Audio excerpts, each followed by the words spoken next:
Welcome to Under the Onion Skin, the podcast to get closer to independent animation directors and get to know some behind the scenes of their short films. My name is Julia, and each time I talk to a different director about a short film they made. With this podcast, I hope to be able to capture a glimpse of what I love mostly about festivals, to have something to listen to when we're back to our regular lives, but above all to celebrate beautiful films, talented artists and storytellers. Welcome to Under the Onion Skin. Today I talk with Swiss director Frederic Siegel about his experimental short Sit Down, Don't Touch Anything. We had this chat at Frau Gerol Garden in Zurich, and his pug Maggie was also there in the background. You might hear Meg snoring at some point. In this episode, I cheated a little bit because it was not recording in a festival, but in Zurich, once Freddie and I came back from the animation festival Monstra in Lisbon in March 2023. The truth is, I was so busy chasing other interviews in Monstra that Freddie was nice enough to tell me we could then chat back home in Switzerland. In this episode, among other things, we talk about experimental films, the process behind them, and juggling multiple projects. I'm always really scared of putting personal or really also writing it in the dossier how personal things are to me. I think when you make a film somehow there is always something personal. But sometimes it's just hidden, or I try to hide it in the other character, and I'm not saying that's me. And in Sit Down it's personal. No, not really. Well, I mean. Yeah, but the thing is, if Sit Down, Don't Touch Anything, it's I didn't plan to do any story. I didn't do really a story at all in the beginning. I just tried to make nice pictures or nice animations, and then the story kind of developed. But yeah, I guess in the end, it's about my struggle with being creative. In general, or during I guess. Pandemic, or after? No, in general, doing projects and finishing projects, because I feel like I'm good in finishing projects. Unlike maybe other people who start a lot of things and start a lot of things and maybe not finish them. Mm-hmm. But I feel like I'm good in doing this, but then am I better? Or I don't know, it feels like it's not really more fulfilling to finish projects sometimes. Mm-hmm. Sometimes it's just okay, I'm happy I finished it, but I want to start a new one. I think that's just normal for all creative people. Yeah. And you started it during lockdown? Yeah. Yeah, it was... I was just in the first months, weeks of the lockdown. I was just making style tests, just trying on Photoshop these crazy textures and patterns. What do you think? Because you were in lockdown and you were just bored? Yeah, I think I felt bored. But I mean, I do this all the time. I do just random style frames to test styles or just test ideas. And if it works, you go. Yeah, and sometimes, I mean, also with Honor. Yeah. This was just a style frame I did in 2017, and 1 year later I decided I want to start the project on the side, and I just went back and checked all my illustration work or sketches, and I combined this style frame I made, just one frame with characters I was drawing at the time, these stick figures. And the style frame was just a deer, and then I felt I can combine it and create a story. Okay, so you mean when you make the style frame, it's not about the story, it's mostly about the style? No, it's really just about the style and the world. And then after you pair it with a story. Yeah. And that's interesting. And with this, it was with Sit Down, Don't Touch Anything. It's hard title. You chose it. Yeah, I know. I didn't even had the plan to make a story. It was just the images and just doing what came to mind, just very intuitive. I get up in the morning and I just try to animate whatever idea I had on this day. Yeah. And it was really freeing to do this, and really fast as well. I was just doing a lot of shots in a very short time, and then I started to arrange it and Premiere and just realized I could make a story out of it. So you didn't have a storyboard when you No, worked? no, nothing. Yeah. Not at all. That's very nice, I think, sometimes to have this kind of projects. Yeah. And I was wondering, because it's experimental, there is a lot of big role in the sound. I was wondering if this came at the end, or you worked... Yeah, the sound was completely in the end. Ah, okay. Yeah, I just had some ideas while I was animating. Like, Yeah. this could be paired with this kind of sound. Yeah, but basically I edited to finish the complete film, and just added the sound layer in the end. Even the compositing, everything was finished. And then I just completely made it separately. It was made all by yourself? Yeah. Well, Thomas Gassmann, he made the Sound mix. Yeah. Noisy Neighbors, name drop. Also for distribution and everything, you're just doing it yourself. Yeah. It's like a fun... Yeah. Well, fun, yeah. It's born out of boredom, kind of. Yeah. But I mean, for me, I really need these kind of projects, because on the side I'm also working on longer projects. Like at the moment I'm working on a 15-minute short film. Okay.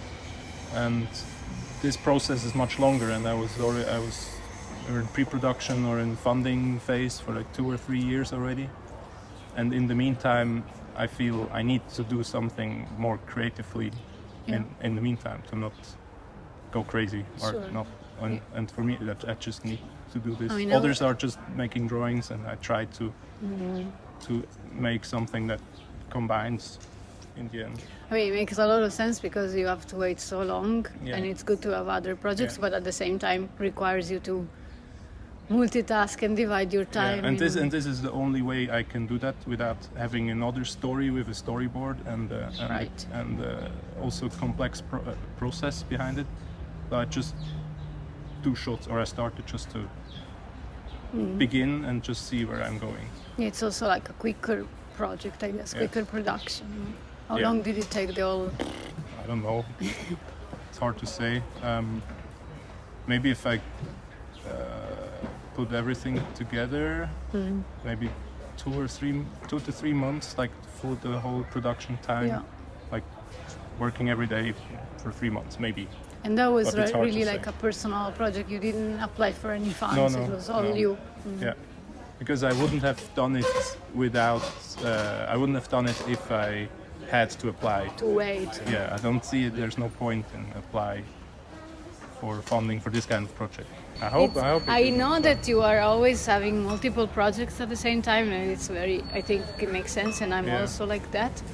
Yeah, but also then people always tell me, like, how can you do that? Are you crazy? I don't think it's for everybody. Yeah, but also for me, I can only do it because like how I'm doing it without thinking about 2 projects in the same way. Like one is the main project with the story has to make sense, and getting funding and trying to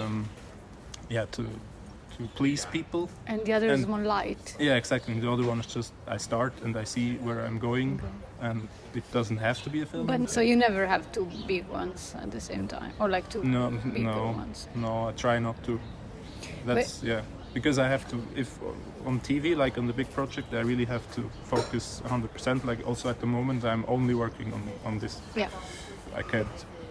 Like during the pre-production, when you have to wait for the funding and for the answer, or you're just developing, then I have a lot of off time and thinking time, and in this time I just do these, like I do commissions, of course, commission work and I'm teaching, but then also in the meantime I try to stay creative. That's how I I force myself to be creative. Yeah. And then I guess also start writing the next big one, because that's also something you have to do at some point. It's just about thinking. Like maybe that's how I divide, like doing, constructing and thinking. That's the three parts, I would say. Constructing is like applying for funds. Yeah, constructing a storyboard, constructing a story. And doing is animating. Yeah. Okay. Yeah, like producing. Yeah. Just because for doing I need the least amount of brain space, I feel. And for constructing you need the most. And for thinking, like just to think about new ideas and just be inspired, maybe you can say. That's like the middle, or that's the That's second. a good way to put it. And just producing is kind of the lowest effort thing for me, because most of the work is happening. Yeah, and it's autopilot at that point. Yeah. Even if you did it by yourself, did you have some kind of, you asked for feedback during the process? Did you have some people involved? With this one, actually, I tried not to. I really tried to just do it and see what happens. Yeah. Like just, I think I just showed like little bits, like just the shots, but I never showed the whole story or the whole construct to anyone. Really not, because I was in the process of preparing the other film. I got a lot of feedback and I had to think a lot about like to please the fundings and to please the producer, or have a more coherent thing. I wanted to do the exact opposite of this, and I don't know, just to be like very egoistic and be just me and be very selfish about it, and just something that is like purely me, I guess. Like also like it was an experiment, like it was in all exactly. ways. It was a huge experiment. Yeah. Is it the first kind of experimental film you make? In this kind, yeah. As I said, there was Honor, but this one was more story-driven, and I had more feedback as well, and I tried to show to people. And so this time, I really just wanted to just be myself. What kind of feedback did you get, or are you happy with the... For the film? Because you said this is experimental, it's you trying to be yourself, and what do you feel? Yeah, it's very, it wasn't screened at a lot of festivals yet, so it's hard to say, but I think, people realize or are interested in the idea of that it's really experimental. Yeah. But some people they have no idea what's happening, or don't even, like, they just think it looks nice, but don't really grasp the story. It's hard because I didn't have a story. So. Yeah, but does it happen to you that people approach you and they have their own story in mind, and or they see something that you didn't think? Yeah, not yet, I think. But the people who liked it, they really understand. Okay. They see the struggle of doing something or being something. Yeah, no, I wanted to ask you if you would do it again, like such a experimental, non-linear, non-story. Probably, yeah, but I will think about something new, like a new concept, but not at the moment because I'm working on the long short film. This will be for a year now, but after, maybe. Is it 1 year? The production now is planned to be 1 year. Okay. Yeah. From now to the middle of next year. Yeah. And pre-production was also 1 year? Or... No, like 2 or 3 years. Yeah. I think the first script I started writing the beginning of the pandemic. I think like beginning of 2020. So I started around the same time with these two projects. And Sit Down, Don't Touch Anything is finished since a year already, I think. Yeah. Yeah, they're very different. Yeah. One is experimental, no character, and the other is dialogues and everything. Yeah, but as I said, I think I need this, or I forced myself to do this to stay in the flow. Makes sense, yeah. And what's the biggest takeaway that you got from it? I don't know. I think that it works, or I think that it's a way to work, or it's a way to experiment. If you feel like, oh shit, what I want to do a film, but I have no idea what I'm gonna do. That's the way, or at least that's the way for me, just to find an interesting style that you feel like you can explore a lot. Yeah.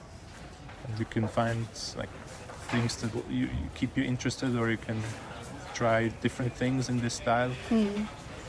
Well, it's true when you go to festivals that not all the films have to be have to have a storyline or be there are some that are an exploration style cleanse. But it's so hard for me to do a good experimental film. For me, a good experimental film is really good.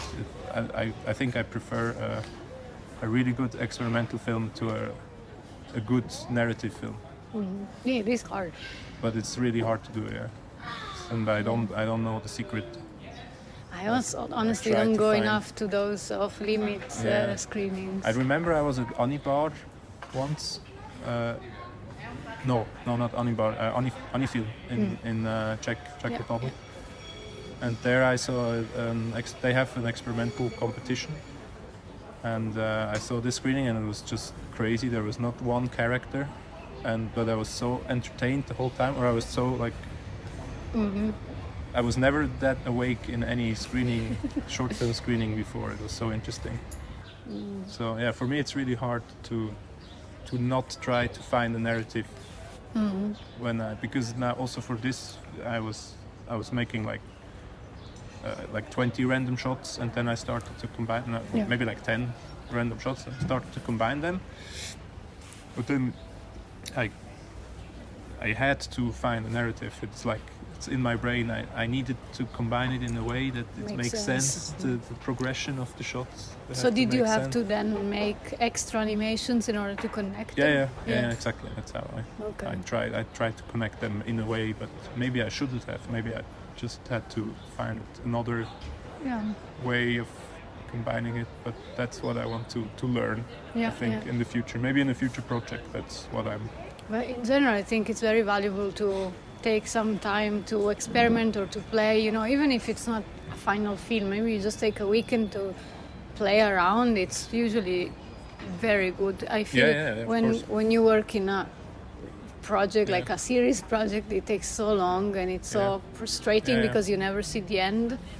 It's good to have a reward. Yeah, for me it's hard to do just or like GIFs or something. You mean like just doing like random loops or stuff like this?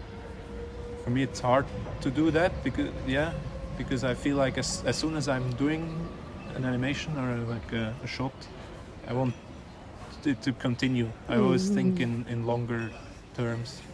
Yeah. But this I'm doing a lot just with illustrations. Sketches. Yeah, like just sketches or like finished style frames of things that I don't know if it will be a movie in the end. I just start to make a finished frame of something that could be a film. And this you do like randomly when you have an inspiration, or you have, I don't know, some set time, like every Saturday? No, I don't have a set time. It's just random. When I'm bored or when I feel like I need a break of my regular commissions, or on the weekend if I have a lazy weekend. And I feel like I need to do something. It's kind of in between times. When you mentioned GIFs, made me think of Nata. I also thought about it. She's the queen of. But then she puts them together, all the different GIFs, and she makes a sort of film. Yeah, that's also a good way. Yeah. I think I could have done this too, but I wasn't confident enough to already post the finished shots, because I always finish the shots. Like when I started animating shots, I always completely finished them, and then I started to add them together. But I felt like, I don't know. Maybe I just keep them for myself at the moment. And I see what's going to happen. Meg. Are you okay? You come up.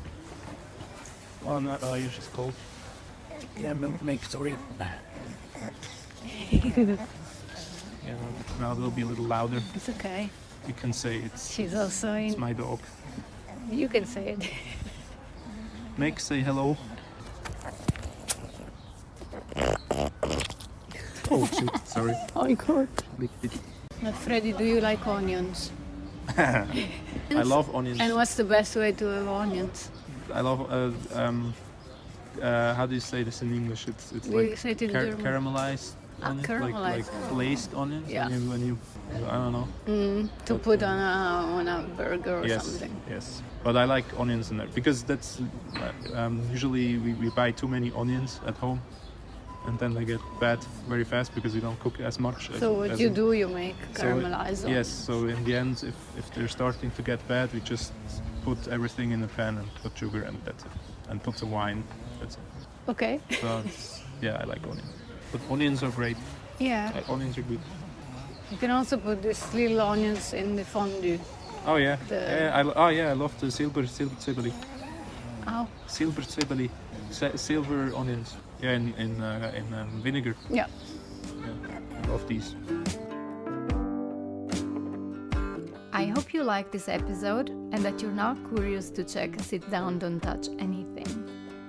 You can find Freddy at fredericsiegel.ch and follow him on social media.